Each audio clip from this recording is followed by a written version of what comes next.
Today I'm going to show you how to make classic whipped cream using your KitchenAid mixer. The first thing you want to do is throw your bowl and wire whisk attachment in the fridge for about 10 minutes. You can use that time to get all the other ingredients prepped and ready. You'll need some heavy whipping cream, some powdered sugar, and some vanilla. Hey, stay tuned because at the end of this video, I'll give you a free recipe card you can take a screenshot of. Put your chilled bowl into your mixer stand. Attach your wire whisk attachment. I'm doing 1 cup of heavy whipping cream. Then we're going to add 2 tablespoons of powdered sugar, 1 teaspoon of vanilla. To make the whipped cream, we are going to use high speeds today, but you want to start on low, otherwise it'll splatter everywhere. When you start, you might feel like there's not enough liquid in here.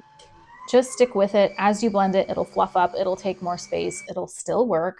Just keep increasing the speed slowly until you're on a high speed, and then let it work for a couple minutes until thick peaks form. This one is starting to get a little thicker, but not quite thick enough, so we're going to let it work another minute or two.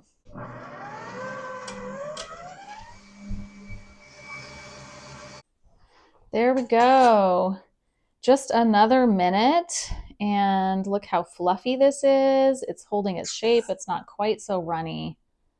This looks so good. So it's as quick and easy as that to make some delicious homemade whipped cream. If you're going to store it in the fridge in an airtight container.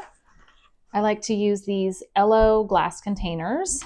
Hey, thanks for watching all the way to the end. Enjoy this free recipe card. Go ahead and take a screenshot of it. If we haven't met yet, my name's Sarah and I'm the mom next door. I'm all about finding ways to live life better and sharing what I learn with all of you. I invite you to hit subscribe and join the virtual village.